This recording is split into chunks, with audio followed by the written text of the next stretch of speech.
Donc je commencerai mon intervention avec la citation d'un défenseur de la langue sarde en Italie, Antonio Simon Mossa, qui récite la langue est un facteur basilaire pour l'autonomie culturelle, et celle-ci est la racine de la liberté, de l'indépendance et du rachat social, économique d'un peuple. L'annulation de l'identité culturelle d'un peuple est à la base de tout système colonial. Donc je vous parlerai un petit peu du sicilien, qu'est-ce que c'est le sicilien en général en tant que langue, et quelles sont donc les avancées un petit peu qu'on a fait jusqu'à maintenant en Italie.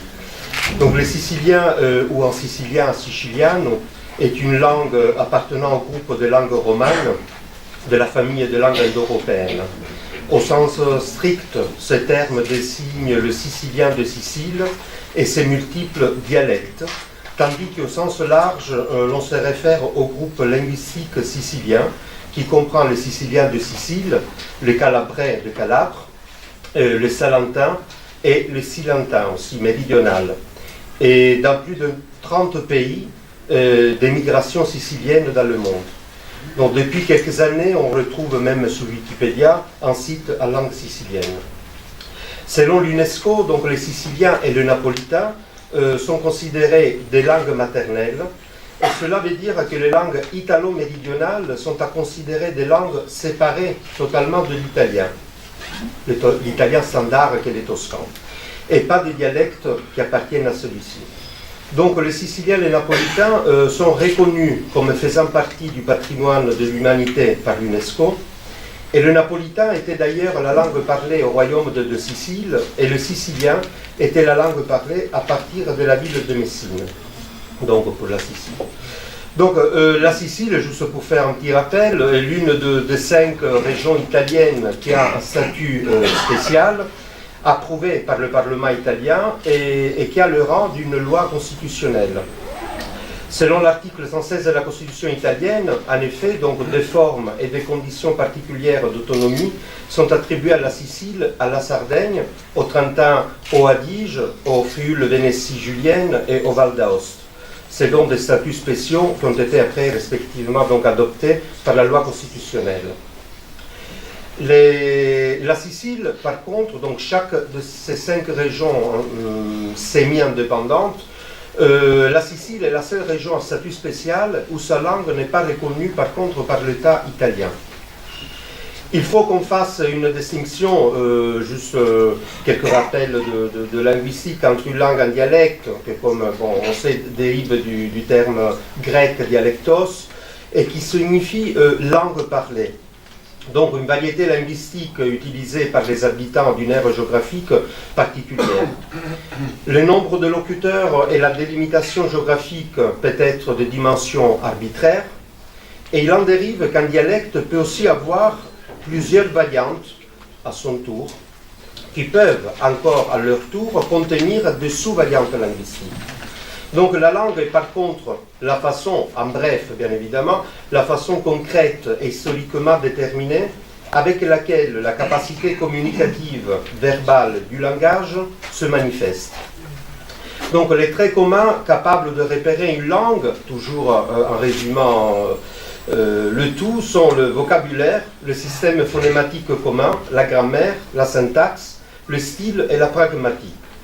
Donc, toutes ces caractéristiques linguistiques sont respectées par la langue sicilienne, qui est donc une vraie langue, même si elle n'est pas reconnue par l'État central, jusqu'à maintenant. Depuis une quinzaine d'années, son activité de valorisation est menée par des associations culturelles, des associations linguistiques, théâtrales, et par des groupes de musique aussi. Des sites internet, et pas seulement de Wikipédia, sont désormais en langue sicilienne. La reconnaissance du statut de langue est continuellement demandée et proposée à l'État italien, et cette reconnaissance permettrait l'utilisation du sicilien dans les écoles, dans tous les bureaux publics, et la presse et les médias. De nos jours, nombreux en Italie sont les écrivains ou les poètes ou les metteurs en scène ou les acteurs cinématographiques de théâtre qui choisissent le sicilien pour s'exprimer, de plus en plus d'ailleurs.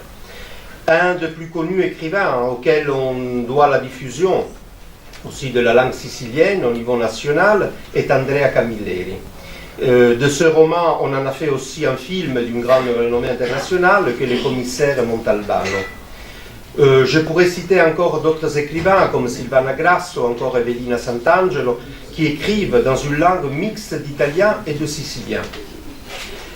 À Palerme, il y a 5 ans, certaines écoles primaires et collèges ont introduit le sicilien comme langue régionale.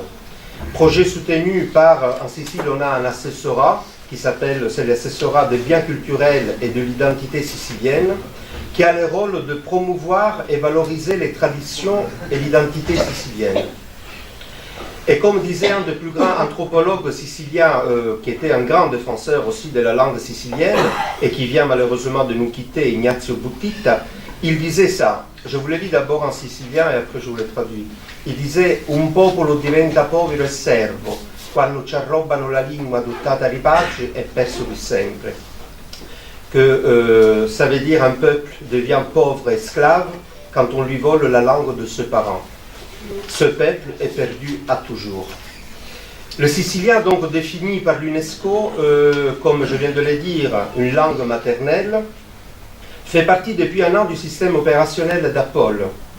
Et en effet, depuis septembre 2016, donc c'est vraiment assez récent, le sicilien ou siciliano, avec le napolitain, figure parmi les langues de la dernière version OS Y Yosemite. Bon, je ne connais pas trop, pour Mac. Et donc, quand on clique, bon, ça je l'ai essayé sur l'option langue et zone, l'ordinateur reconnaît la langue sicilienne et apporte des corrections de grammaire pendant, par exemple, la rédaction d'un texte. Alors, bon, maintenant, en Italie, on se demande quel futur pourrait avoir la langue sicilienne. Elle sera destinée à la disparition, ou bien elle continuera à vivre comme dialecte, ou elle aura une phase de renaissance linguistique. Si on va dans le livre rouge de l'UNESCO, il y a une section qui est relative aux langues européennes en danger et classifie les langues selon 6 critères. Donc le premier, c'est langue morte. Le deuxième, c'est langue en disparition parlée par une dizaine de personnes âgées. La troisième, ce sont langues sérieusement en danger, avec un nombre de parlants âgés.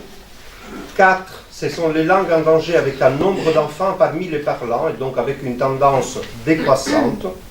Le cinquième, c'est langue potentiellement en danger avec un nombre considérable d'enfants, mais sans un statut, entre guillemets, de langue officielle. Et le sixième, c'est les langues pas du tout en danger, avec une transmission sûre de la langue aux nouvelles générations. Cette dernière catégorie comprend toutes les langues qui ne sont donc pas en danger, comme par exemple, donc, comme les Siciliens, qui appartient à ce groupe-là, donc il était classifié dans le groupe 6, mais avec l'italien, le français, l'anglais, l'espagnol et d'autres langues nationales. Par contre, les Corses, par exemple, appartiendrait au groupe 5, donc ce groupe qui dit langue potentiellement en danger avec un nombre considérable d'enfants mais sans un statut de langue officielle, et le sarde qui est par contre la langue reconnue par l'État italien en tant que langue vraiment, et en fin de compte on pourrait même s'exprimer en sarde dans des réunions officielles, en théorie. Le basque et le gaélique irlandais, ce sont ces derniers de langue officielle, appartiendraient au groupe 6 aussi. Donc la reconnaissance d'une langue n'est pas du tout évidente, je pense, ça c'est le parcours qu'on est en train de faire aussi en Italie, et les difficultés auxquelles nous devons faire face sont énormes.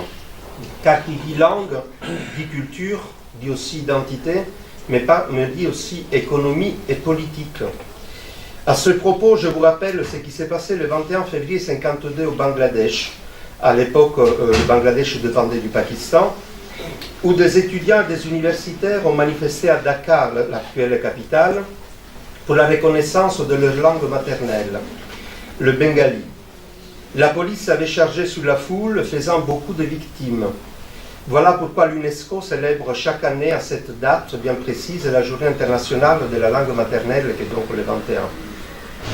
Pour terminer, donc, je pense que personne ne peut arrêter en Tunisie, comme dans d'autres pays, un processus naturel d'évolution linguistique dans donc d'un pays ou dans une région bien déterminée, vu que la langue naît et grandit avec nous.